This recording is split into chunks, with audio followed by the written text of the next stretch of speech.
राकेश अग्रवाल जी, श्री राधा वल्लभ श्री हरिवंश गुरुजी। राधे राधे गुरुदेव, आपके चरणों में कोटि कोटि प्रणाम। गुरुदेव, कबीर दास जी कहते हैं, दुख में सिमरन सब करें, सुख में करे ना कोई। परंतु दास को इसके विपरीत अनुभव होता है। अनुकूलता यानी कि सुख में भजन नाम जप में आनंद की अनुभूति होती है, परंतु प्रतिकूलता में ईश्वर में आस्था होते हुए भी भय एवं क्रोधवश नाम जप में बाधा उत्पन्न होती है। हाँ, ठीक बात आपकी भी है, और वो तो महापुरुष है, वो तो कह रहे हैं सुख का भोग करते हैं आप, भजन नहीं, सुख का भोग। अनुकूलता का जब भोग होता है ना, तब बड़ी कृपा है भगवान की, समझ रहे। और जो हम नाम जप करते हैं, तो नाम जप का सुख नहीं है, अनुकूलता का सुख है। मानते हैं कि हम भजन करते हैं, लेकिन अनुकूलता का भोग करते हैं। और जब उस अनुकूलता विपरीतता में आ गई, तो फिर हम अनुकूलता का जो भोग कर रहे थे वो हुआ नहीं, तो भजन में अरुचि है। समझ रहे ना, ये दोष है।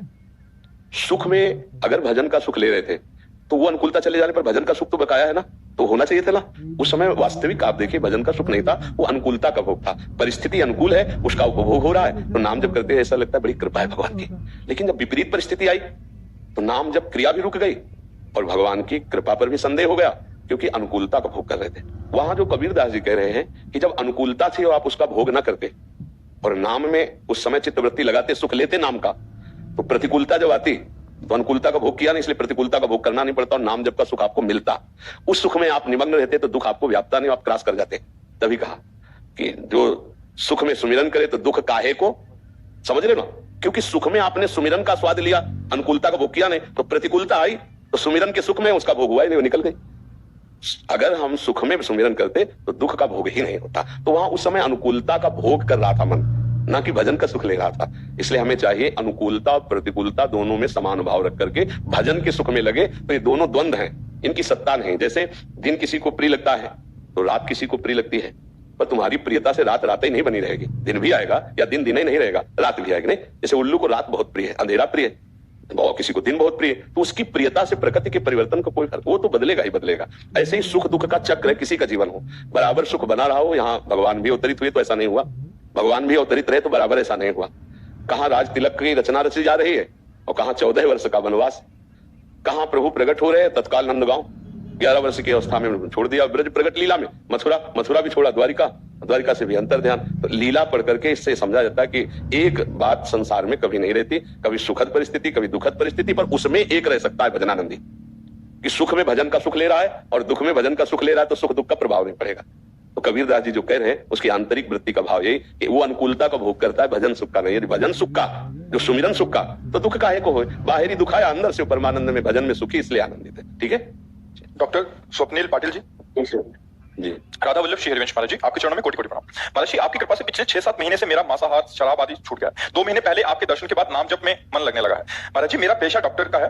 पिछले कुछ दिनों से मरीज की खराब हालत, पीड़ा, खून देखकर मन में अजीब सी घबराहट, व्याकुलता, दया आदि जैसा लगता है। तो ये पागल मन सोचता है कि तुम डरपोक हो गए हो, तुम पहले की ठीक थे। लेकिन आपके द्वारा मुझे पता है कि ये मन की चाल है, फिर भी इस मन को कैसे संभाले महाराज जी, उस परिस्थिति में मार्गदर्शन करें। हमारी दाढ़ में दर्द था, जो डॉक्टर हमारे शिष्य थे, तो उन्होंने कहा कि महाराज जी, हम आपकी दाढ़ तो नहीं उखाड़ पाएंगे, मतलब आप अपने धर्म से च्युत हो रहे हैं, आप अपने धर्म से च्युत हो रहे हैं। इस समय ये शरीर मरीज बनकर आपके पास आया है और आप डॉक्टर हैं, आप अपने कर्तव्य का स्मरण कीजिए, संबंध का नहीं। जब कर्तव्य और संबंध में दोनों चीजें सामने हो तो कर्तव्य प्रधान हो जाता है, संबंध गौण हो जाता है। वो हिम्मत की ऐसा। ऐसे ही हम सब में दया का भाव है, पर कर्तव्य है उस समय। अगर हम दयालु हो जाते हैं उस समय, तो हम ऑपरेशन नहीं कर पाएंगे और सही दया का स्वरूप नहीं हुआ। दया का सही स्वरूप हुआ कि हम निर्भयता पूर्वक ऑपरेशन करके उसको रोग रहित कर दें, या हम उसके शरीर को शिले फटा हुआ है, या जो भी उस समय आपको कर्तव्य आ रहा है, जो आपने पढ़ाई की है, तो यही सच्ची दया होगी कि उसको उस समय रोग निवृत्त करें, दुख निवृत्त करें। दुख देकर के दुख निवृत्ति हो रही है। अब जैसे ऑपरेशन एक दुख देना, पर वो जो आंतरिक दुख है वो उसके शरीर का नाश कर देगा। इसलिए हम हिम्मत करते हैं और अपने कर्तव्य का पालन करते हैं। भगवत भाव भजन ऐसा हृदय द्रवित नहीं करता कि आप डॉक्टरी न कर पाओ, आप युद्ध न कर पाओ, आप कर्तव्य का पालन न कर पाओ, ऐसा नहीं। देखो, 5 पांडव महान भागवत है ना, युद्ध में कोई दया का दर्शन करा रहे हैं क्या? जैसा भगवान का आदेश होता है काट काट के फेंक रहे हैं। तो थोड़ा सा विवेक रखने की जरूरत है कि हृदय में प्यार है सबके प्रति, लेकिन जहां हमको लगता है ऑपरेशन की जरूरत है, तो आप तो यंत्रों से करते हो, हम भी ऑपरेशन करते हैं। अभी प्यार से ऑपरेशन होता है, तो आपका ऑपरेशन तो बेहोश होकर होता है, हमारा ऑपरेशन होश का इंजेक्शन लगा के होता है।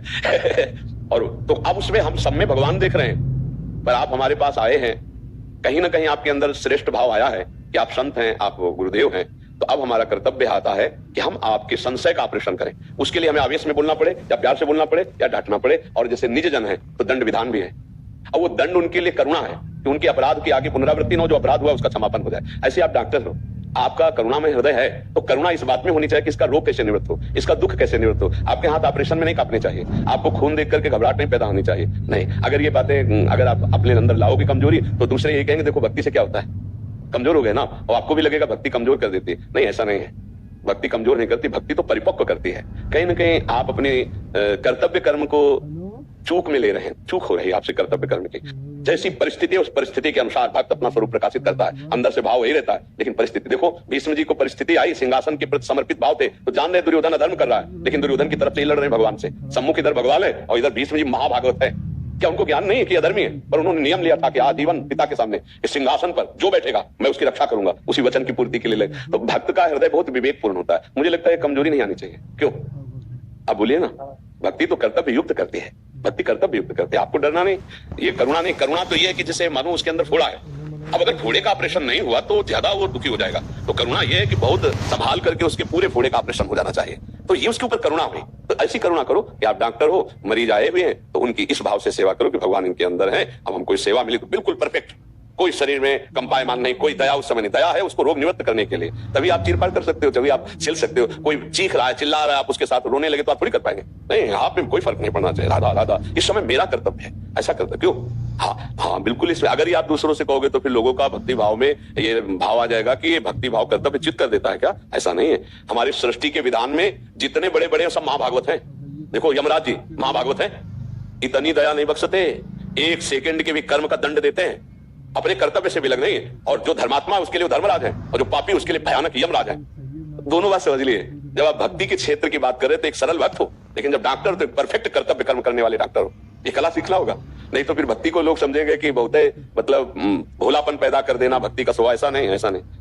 देखो हनुमान जी महाराज परम भागवत है ना, जब राम जी के पास बैठे तो चरण में ऐसे कितने भोले लग रहे, और जब उनका सेवा धर्म देखो तो अट्टहास कर गरजा कपि बड़े लाग आकाश, हरि पेरित तेरी अवसर चले मन उनचास। अट्टहास किया तो राक्षसियों के गर्भ गिर गए, पूरी लंका में एक दहाड़ में थर्रा दिया। जय श्री राम। वो स्वरूप जय के चरण दे हनुमंता चले सुगा पाताल महावीर।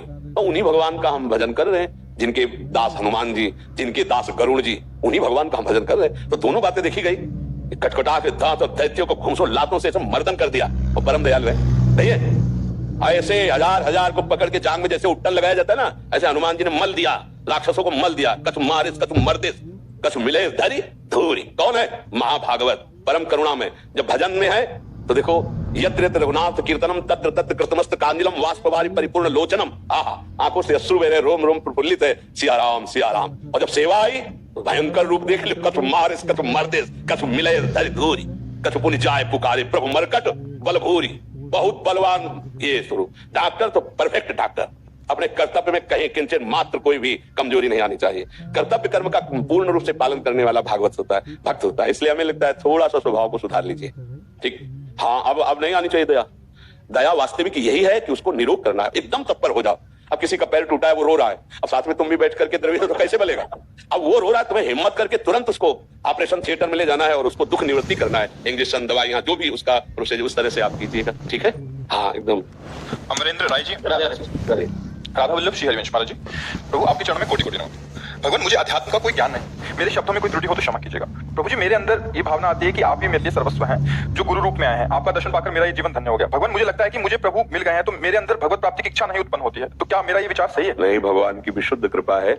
अगर भगवान के किसी दास पर, भगवान के भक्त पर भगवत भाव आ जाए तो सातों शम मुहिमय जग देखा, मोते अधिक संत कर लेखा। भगवान ने कहा, मोरे मन प्रभु से विश्वासा, राम ते अधिक राम कर दासा। भगवान के जाने संत अनंत समाना। यदि ये भाव आ जाए कि गुरु ब्रह्मा गुरु विष्णु गुरुदेव महेश्वरा, गुरु साक्षात परब्रह्म तस्मै से, ये तो पता नहीं कौन से जन्म के पुण्य उदय हुए हैं आपके कि आपके ऐसा भाव आया है। नहीं, बहुत अच्छा साधक, अच्छा संत भाव आएगा। लेकिन मैं अपने इष्ट को देख रहा हूं इस रूप में, ये तो बहुत निर्मल भाव है। बन्नो गुरुपद कंज कृपा सिंधु नर रूप हरि। और देखो, जब हम एक पाषाण पर भाव कर लें तो भगवान वहां से प्रकट हो जाते हैं। यदि हम चैतन्य चलते फिरते गुरु पर, संत पर, परिवार पर, किसी पर भी भगवत भाव कर ले तो क्या हमें भगवान की प्राप्ति नहीं हो जाएगी? विचार करो, पक्का हो जाएगी। जैसे छवि पर हम भाव